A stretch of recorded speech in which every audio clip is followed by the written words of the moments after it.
אנחנו בתערוכת היחיד החדשה של האמן, הצייר, אייל אדלר קלנר, יושב לידי.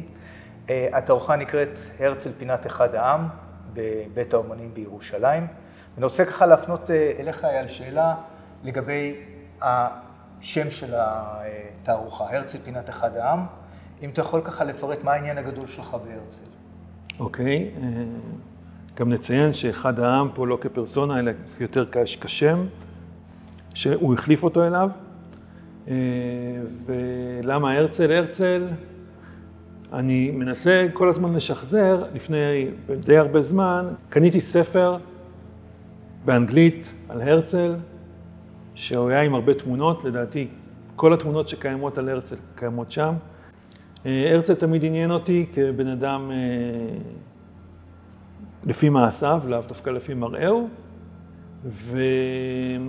וכאחד שצייר ציורים נרטיביים על עצמו, בשלב מסוים הייתי צריך שחקן חיזוק. איזשהו מישהו נוסף לעלילה, שיאפשר לי להרכיב עלילות יותר עשירות, להשאיר לי את האפשרויות. חיפשתי מישהו מוכר, הרצל בן אדם שדי בנה אותנו, עשה כמה דברים שאנחנו יושבים איתם עד היום על זה.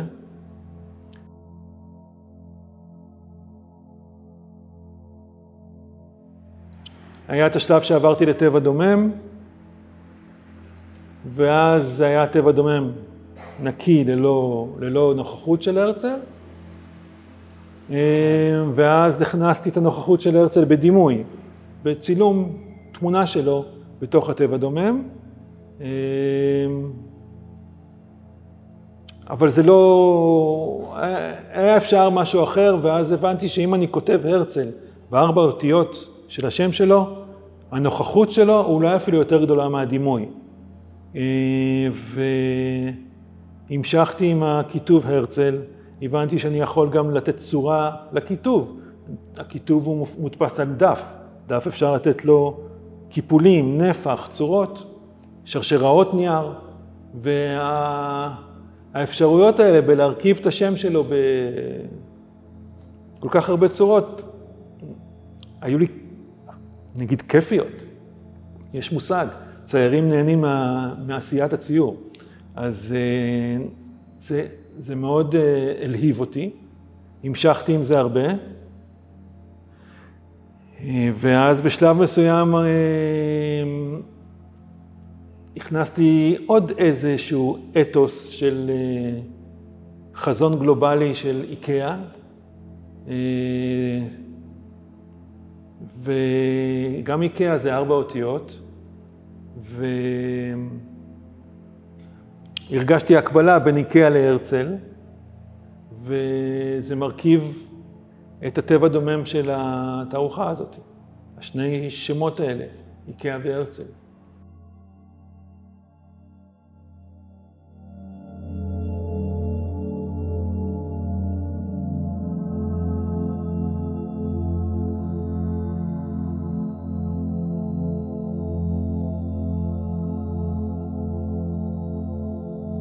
העבודה המרכזית בתערוכה היא בעצם עבודה הר הרצל, שהיא בעצם פנורמה מאוד מאוד גדולה, 21 פאנלים, 6.5 מטר אורך, שבעצם מציגה מבט של 360 מעלות מהקבר של הרצל ברחבת המסדרים בהר הרצל בירושלים. אני אשמח אם תתאר את תהליכי העבודה ומה עניין אותך בתוך כדי העבודה על הפנורמה הגדולה הזאת. אז זה נכון לשאול אחרי למה הרצל, למה קבר. וזה מחזיר אותי לתיאור של פנורמה. זאת אומרת, ההתעסקות עם פנורמה גילתה לי שאני מתעסק עם קבר. זאת אומרת, ברגע שתליתי פנורמה בחדר העגול, הוא חדר קטן, וברגע שהפנורמה היא קטנה, אין לי את המקום ההוא של מסדח בהאג, אין לי 4 מטר גובה קנבס שתלוי לך בטווח של 15 מטר מהצופה. אני לא יכול לצייר נוף כפנורמה, הפנורמה לא תהיה נוף, הפנורמה תהיה הופכת לחדר קבורה. זה משהו שגיליתי תוך כדי התעסקות עם כל פנורמה, זאת אומרת, אני יודע תמיד שהציור הוא, יש את האלמנט של הציור האחרון, יש את האלמנט של המוות, יש את הווניטס, אבל ההבנה שאני מצייר חדר קבורה לעצמי, או לא לעצמי, או סתם חדר קבורה, החדר הפנורמי הופך לחדר קבורה, הביא אותי לצייר את הקבר. ואז הגעתי באמת לקבר של הרצל. ובעצם הפנורמה היא מהקבר עצמו החוצה. כן, היא מהקבר החוצה לאיזושהי הנחה דמיונית, שמה היה קורה אם הוא היה מרים את הראש, ובמקום הפרחים, אני הייתי מפזר לו את הטבע דומם שלי. וזה טבע דומם שראוי לדבר עליו, אין פה אגסים או וזות, יש פה פשוט את החפצים שקיימים לי בסטודיו. כצייר טמפרה, שמצייר עם פיגמנט, שמערבב עם מדיום, אני מחזיק המון צנצנות בסטודיו. מחזיק כל מיני פלסטיקים שעליהם אני מערבב את הצבע. מראות כדי להיעזר בהם לדיוקן עצמי, וגם לוקח לי איזשהו בקבוק בירה על הסטודיו,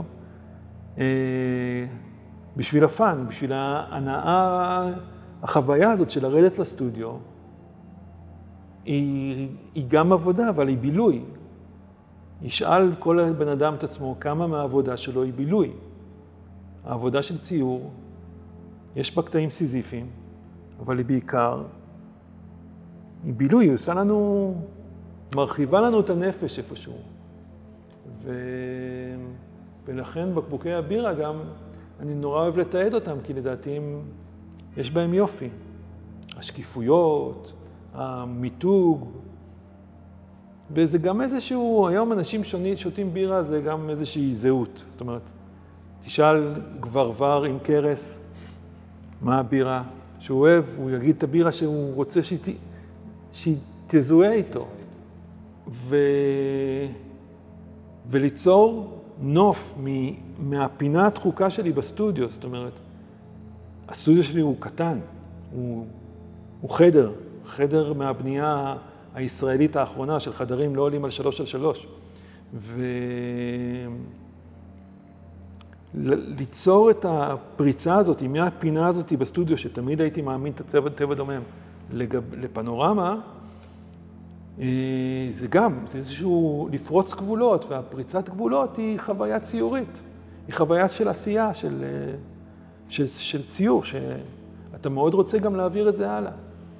ואז היו כל מיני ציורים שהם היו שרשורים, ובסוף, כשאתה רואה את הציור המוגמר של שרשור כזה, ואוקיי, באמת, ניתן במה לציורים שהם היו, טבע דומם שהם היו או לפני או אחרי כבר.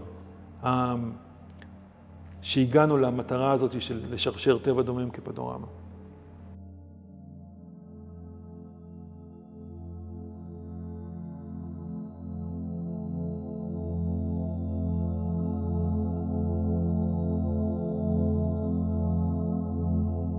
דיברנו על הפנורמה של הר הרצל.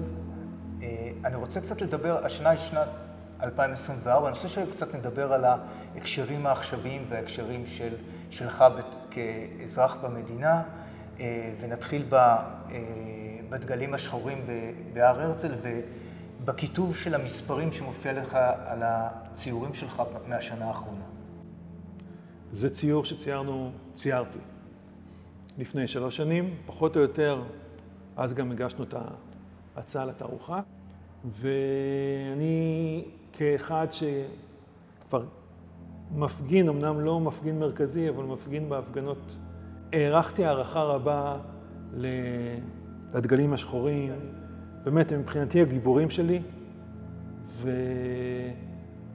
ואמרתי, אני רוצה לעשות איזושהי מחווה ציורית, ואז שמתי את הדגלים השחורים, ואת הזמבורות, הם מופיעים גם בציורים אחרים. והדגלים השחורים בעצם מחליפים את דגל ישראל. משהו קצת לגבי המספרים? המספרים האלה, המספר הראשון, העליון, הוא מספר החטופים לאותו יום שעדיין לא חזרו, והמספר התחתון הוא מספר הימים למלחמה, כי ב7 לאוקטובר קרה משהו. אתה אומר, אוקיי, מה אני עושה עם זה? והמספרים האלה שאנחנו חיים איתם את היום-יום, מספר החטופים ומספר הימים למלחמה, זה הלוח הגרגוריאני החדש שנכפה עלינו, ומצאתי לנכון לשים אותו בציורים. זאת אומרת, יש לנו 2 ציורים בתערוכה שנעשו אחרי 7 לאוקטובר, וכך הם חתומים גם, בנוסף לחתימה שלי.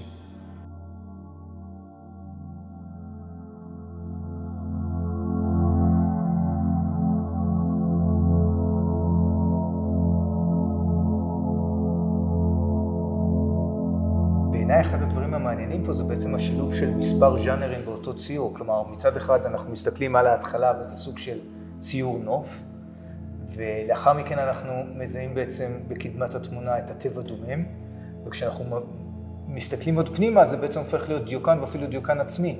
כלומר, יש פה משהו כמו 5 דיוקנות עצמיים בתוך העבודה הזאת שלך. כן, מציצים ממראות קטנות. כלומר, יש פה בעצם, אני חושב שזה אחד הדברים המרתקים בעבודה הזאת, שזה בעצם המשחק הזה בין הז'אנרים, המשחק הזה בין הדברים, ומה שנגלה לעין ממבט ראשון, ומה שנגלה לעין ממבט שני, ומה שנגלה לאחר מכן לעין, והקריאה משתנה כל הזמן ככל שאנחנו מעמיקים בציור. אני חושב שכל צייר הוא קודם כל צופה, והוא צופה שגם רעב לציורים אחרים. אני לא חושב שצייר יכול להגיע לסיפוק עם הציורים של עצמו, וכצופים כאלה אנחנו מחפשים איזושהי חוויה של צפייה בציורים אחרים, והחוויה הזאת של חיפוש ושל גילויים, וככה אני גם מנסה לעשות לצופה שיצפה בציורים שלי. זאת אומרת, פעם מישהו אמר, מה אתה חושב, שבאמת מישהו יישב ויפרש אותך? אז מבחינתי כן, וגם אם לא יישב ויפרש, שלפחות ישהה מול ציור, יחזור אליו, ויחזור עם איזושהי חוויה. אנחנו בסך הכל ציירים שרוצים להעניק חוויה לצופה, שהוא יחזור עם משהו שלא היה לו קודם. ואם זה מצליח, כן, זה הצלחה. אז זה מה שאנחנו רצינו לעשות. נדבר בשם הציירים, איגוד ציירי הצווארון הכחול והנעליים האדומות. אייל, תודה רבה. אייל, תודה רבה.